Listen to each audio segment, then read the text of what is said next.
আসসালামু আলাইকুম। আমি মোহাম্মদ রেজাল হলাদার আপনাদের সাথে আছি। প্রথমে আসি পে স্কেলের সর্বশেষ অবস্থা জানালেন অর্থ উপদেষ্টা। কি বলেছেন আসুন আপনাদের সাথে কিছু বিশ্লেষণ করি। তবে সম্পূর্ণ ভিডিওটি দেখবেন। শেষে আছে আরও গুরুত্বপূর্ণ কিছু তথ্য যা আপনাদের জানাবো। সুপ্রিয় দর্শক, অর্থ উপদেষ্টা ডক্টর সালেউদ্দিন আহমেদ বলেছেন, পে কমিশনের কার্যক্রমে কোনো ধরনের ব্যাঘাত ঘটেনি। কমিশন নিবিড়-ছিন্নভাবে কাজ করে যাচ্ছে। কমিশন প্রতিবেদন জমা দেওয়ার পর নতুন পে স্কেল বিষয়ে চূড়ান্ত সিদ্ধান্ত নেওয়া হবে। আজ বাংলাদেশ সচিবালয়ের মন্ত্রিপরিষদ বিভাগীয় সম্মেলন কক্ষে উপদেষ্টা পরিষদের অর্থনৈতিক বিষয়ক কমিটি এবং সরকারি ক্রয় সংক্রান্ত উপদেষ্টার পরিষদ কমিটির পৃথক দুটি বৈঠক শেষে সাংবাদিকদের প্রশ্নের জবাবে তিনি এসব কথা বলেন। ডক্টর সালেউদ্দিন আহমেদ বলেন, পে কমিশনের কাজ একেবারেই বন্ধ হয়নি। তারা ধারাবাহিকভাবে ও নির্বিচ্ছিন্নভাবে কাজ করেছে। তারা আমাদের সঙ্গে নিয়মিত যোগাযোগ করছে কিনা সেটা মুখ্য বিষয় নয়। তিনি জানান, 21 সদস্য বিশিষ্ট এই কমিশন সব দিক বিবেচনা নিয়ে বিষয়টি গভীরভাবে পর্যালোচনা করছেন। এটি একটি বড় কাজ, এর জন্য বিশদ বিশ্লেষণ প্রয়োজন।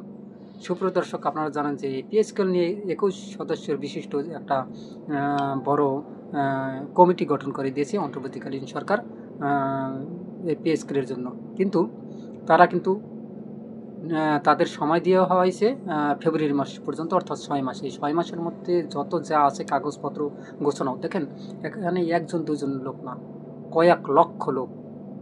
এই কয়েক লক্ষ লোকের বেতন পে স্কেল কীভাবে বাড়বে, কেমন ইনক্রিমেন্ট বাড়াতে পারে, বর্তমান বাজারের পরিস্থিতি কী, এবং দেশের বর্তমান অবস্থা কী, এবং দেশের অর্থটা, এই যে বাড়তি অর্থটা কোথা থেকে আসবে, সব দিক বিবেচনা করেই কিন্তু এই পে স্কেলটা দেওয়া হবে। এখন অনেকে মনে করেন যে এটা হয়তোবা সরকার চাইলেই দিতে পারে। হ্যাঁ, কথা ঠিক আছে, চাইলে দিতে পারে, কিন্তু এই অর্থটা আসবে কোথা থেকে? তারও তো একটা খাত লাগবে।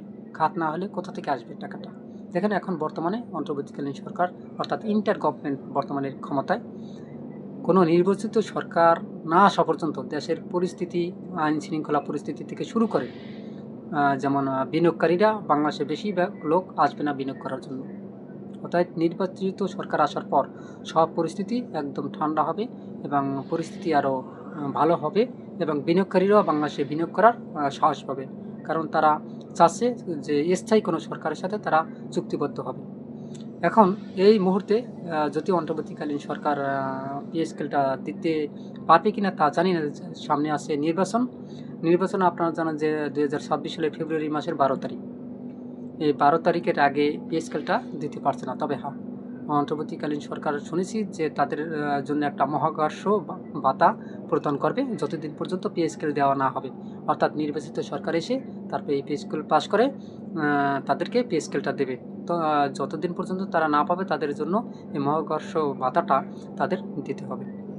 এখন অর্থ উপদেষ্টা ইঙ্গিত দেন, শিগগিরই ঊর্ধ্বতন কর্মকর্তাদের সঙ্গে আলোচনা হতে পারে। এরপরও কমিশন তাদের অনুসন্ধান ও সুপারিশ সহ প্রতিবেদন জমা দেবে।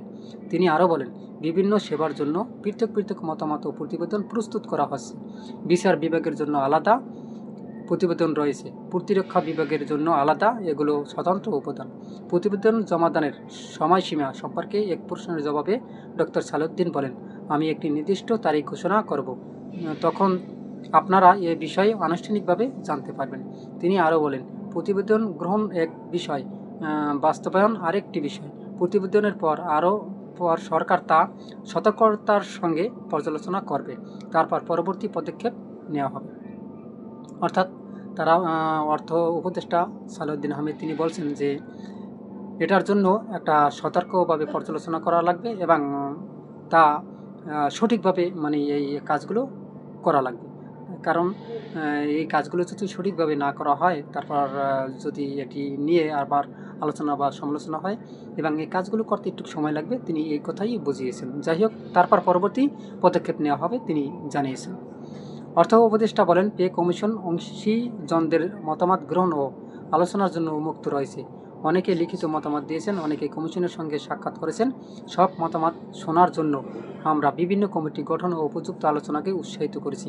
ডক্টর সালেউদ্দিন আহমেদ পুনর্ব্যক্ত করেন, সরকার বেতন কাঠামো পুনর্বিন্যাসকে অত্যন্ত গুরুত্বের সঙ্গে দেখেছেন এবং কমিশনের সুপারিশ যথাযথভাবে যাচাই বাছাইয়ের পর সিদ্ধান্ত নেওয়া হবে।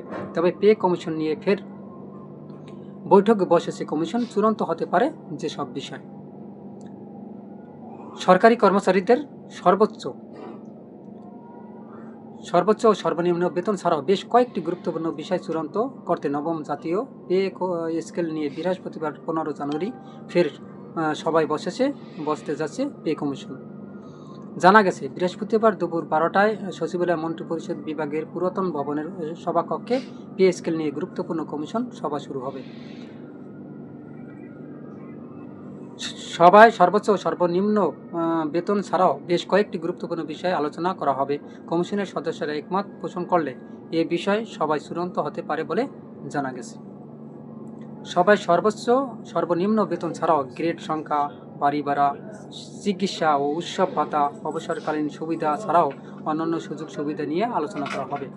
সূত্র জানিয়েছে, কমিশন তাদের প্রতিবেদনে বাজারের ক্রমবর্ধমান মূল্যস্ফীতি, নিত্য পণ্যের উচ্চ মূল্য, পরিবারের সদস্য সংখ্যা, আবাসন ও শিক্ষা ব্যয়কে প্রধান সূচক হিসেবে অন্তর্ভুক্ত করবে।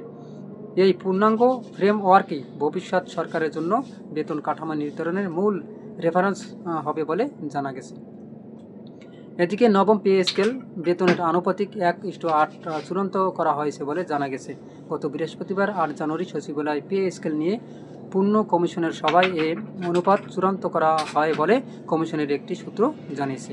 পূর্ণ কমিশনের সভায় উপস্থিত একদল সদস্য গণমাধ্যমকে বলেন, বেতনের অনুপাত নিয়ে 3 ধরনের প্রস্তাব করা হয়েছিল: 1:8, 1:10 এবং 1:12। এর মধ্যে 1:8 অনুপাত চূড়ান্ত করা হয়েছে। এছাড়া সর্বনিম্ন বেতন নিয়ে 3টি প্রস্তাব পর্যালোচনা করা হয়েছে। পরবর্তী সভায় বিষয়টি চূড়ান্ত হতে পারে বলে আশাবাদ ব্যক্ত করা যায়। নবম জাতীয় পে স্কেলের সর্বনিম্ন বেতন নিয়ে 3টি প্রস্তাব উপস্থাপন করেছেন পে কমিশন। এই 3 প্রস্তাবের যে কোনো একটি চূড়ান্ত করা হবে বলে জানা গেছে। উল্লেখ্য, জাতীয় বেতন কমিশন 2025 সালের 27 জুলাই গঠিত হয়। কমিশনের সভাপতি সাবেক অর্থ সচিব জাকির আহমেদ খান কমিশনের দায়িত্বে সরকারি কর্মচারীদের বেতন ভাতা ও অন্যান্য সুবিধা পর্যালোচনা করে সুপারিশ প্রদান করা হয়। কমিশনের মেয়াদ চলতি বছরের ফেব্রুয়ারির মধ্যে শেষ হওয়ার কথা, যা জাতীয় নির্বাচনের আগেই প্রায় সমাপ্ত হবে। আপনারা জানেন যে পে স্কেল নিয়ে কিন্তু এখন বর্তমানে সোশ্যাল মিডিয়ায় এবং ইউটিউব, টুইটারে সব জায়গায় এখন বর্তমানে একটা ভাইরাল ইস্যু। তবে পে স্কেলের সর্বশেষ যে অবস্থা তা কিন্তু অর্থ উপদেষ্টা আমাদের জানিয়ে দিয়েছেন। কারণ অর্থ উপদেষ্টা সালাউদ্দিন আহমেদ বলেছেন, পে স্কেল যে খুব শীঘ্রই দেবে। তবে পে কমিশনের কার্যক্রম কোনো ধরনের ব্যাঘাত ঘটেনি। কমিশন নিরবিচ্ছিন্নভাবে কাজ করে যাচ্ছে, তিনি বলেছেন। কমিশন প্রতিবেদন জমা দেওয়ার পর নতুন পে স্কেল বিষয়ে চূড়ান্ত সিদ্ধান্ত নেওয়া হবে। আজ বাংলাদেশ সচিবালয়ের মন্ত্রিপরিষদের বিভাগীয় সম্মেলন কক্ষে উপদেষ্টা পরিষদের অর্থনৈতিক বিষয়ক কমিটি এবং সরকারি ক্রয় ও সংক্রান্ত উপদেষ্টা পরিষদ কমিটির পৃথক 2টি বৈঠক শেষে সাংবাদিকদের প্রশ্নের জবাবে অর্থ উপদেষ্টা সালেউদ্দিন আহমেদ তিনি এসব কথা বলেন।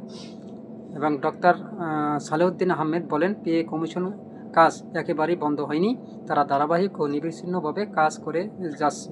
তারা আমাদের সঙ্গে নিয়মিত যোগাযোগ করছে কিনা সেটা মুখ্য বিষয় না, তবে কাজ খুব দ্রুত এগিয়ে যাচ্ছে। তবে তিনি জানান, 21 সদস্য বিশিষ্ট এই কমিশন সব দিক থেকে বিবেচনায় নিয়ে বিষয়টি গভীরভাবে পর্যালোচনা করছে। এটি একটি বড় কাজ, এর জন্য বিশদ বিশ্লেষণ প্রয়োজন।